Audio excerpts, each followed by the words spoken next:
Que a paz do nosso Senhor Jesus Cristo esteja com cada um. Estamos dando início ao estudo de mais de uma lição nossa, lição da Escola Sabatina, o qual esse ano estamos estudando o título geral Imitando a Cristo. E a lição de número 41, nós iremos estar analisando e estudando, sobre o título Obedientes da Lei Natural. Que todos possamos ter aproveito dessa lição, aqueles que não tenham conhecimento possam estar buscando cada vez mais essas importantes instruções. É o meu desejo aos meus irmãos, amigos, os interessados e aqueles que adoram e gostam de ouvir a palavra de Deus. Nós iremos dar início então a esta lição lendo o verso áureo, que assim nos diz que todo aquele que luta de tudo se abstém. Eles os fazem para alcançar uma coroa corruptível. Nós, porém, uma incorruptível. Está registrado em 1 Coríntios 9, 25. Esse é o verso áureo, trazendo já uma lição sobre abstinência, sobre algo que envolve a saúde, para que tenha uma melhora ou que tenha resultados positivos. A primeira pergunta diz: termos saúde é resultado do quê? Como devemos estar empenhados na obediência das leis de Deus?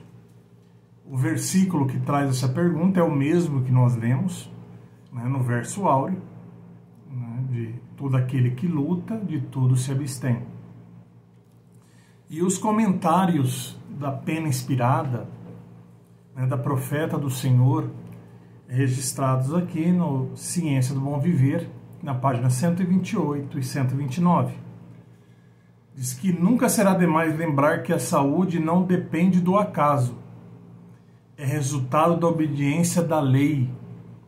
Isso é reconhecido pelos competidores nos jogos atléticos e nas provas de resistência. Esses homens preparam-se de maneira mais cuidadosa, submetem-se a um treino perfeito, a uma estrita disciplina. O excesso ou a indiferença que enfraquecem ou prejudicam qualquer órgão ou função do corpo resultariam na derrota certa.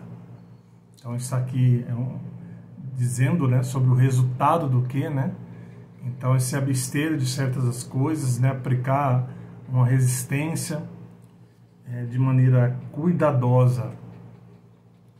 Quão mais importante é tal cuidado para assegurar o êxito na luta da vida? Não são arremedos de batalhas aquelas em que nos achamos empenhados. Estamos pelejando num combate do qual depende dos resultados eternos. Temos inimigos invisíveis a enfrentar, anjos maus. Estão se esforçando para obter o domínio sobre toda criatura. Tudo quando prejudica a saúde, não somente diminui o vigor físico, como tende a enfraquecer as faculdades mentais e morais. A condescendência de qualquer prática nociva à saúde torna mais difícil a uma pessoa discernir entre o bem e o mal. E daí mais difícil resistir ao mal. Aumenta o perigoso do fracasso e derrota. Lembrando essa parte aqui que nós estamos lutando, por uma coroa, incorruptível, algo espiritual.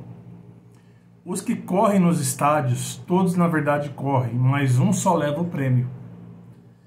Na luta em que nos achamos empenhados, podem ganhar todos quantos se disciplinam a si mesmo pela obediência aos retos princípios. A prática desses princípios nos detalhes da vida é demasiado frequente e considerada como sem importância, coisa muito trivial para exigir atenção.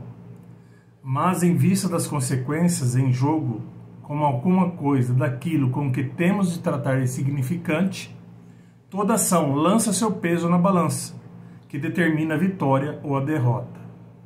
Os textos nos mandam: correi de tal maneira que o alcanceis. 1 Coríntios 9, 24. Então, aqui nos ensina, né, essa primeira questão, né, como devemos estar empenhados na obediência, né, uma obediência restrita, seguindo passo a passo. Tudo para quê? Tudo para a nossa saúde, para nosso bem-estar físico, mental e moral. A segunda questão, separado aqui em 3 tópicos, A, B e C. Em que condição nos expomos ao risco de as doenças tomarem um aspecto mais perigoso? Que amplitude devemos dar à temperança? E o que é para nós a água pura?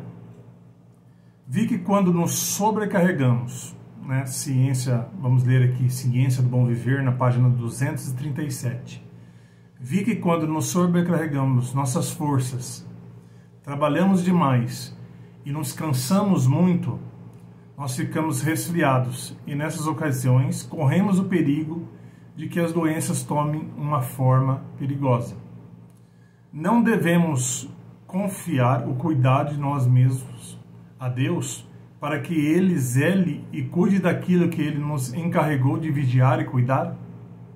Não é seguro nem agrada a Deus que violemos as leis da saúde, pedindo então que Ele cuide de nossa saúde e nos livre de doença, quando estamos vivendo diretamente ao contrário de nossas orações.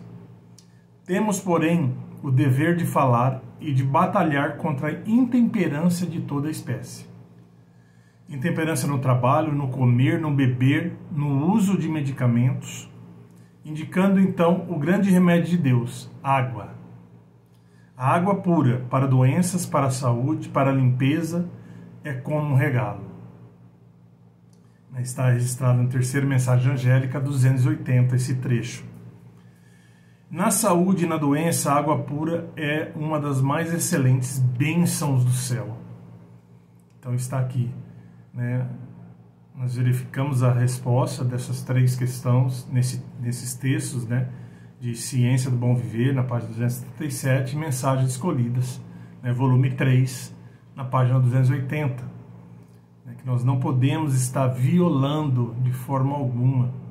Né? Temos que ter todo o cuidado possível com a nossa saúde, com nossos hábitos, né, alimentares, nosso trabalho, nossa maneira de trabalhar, os limites de horários, né?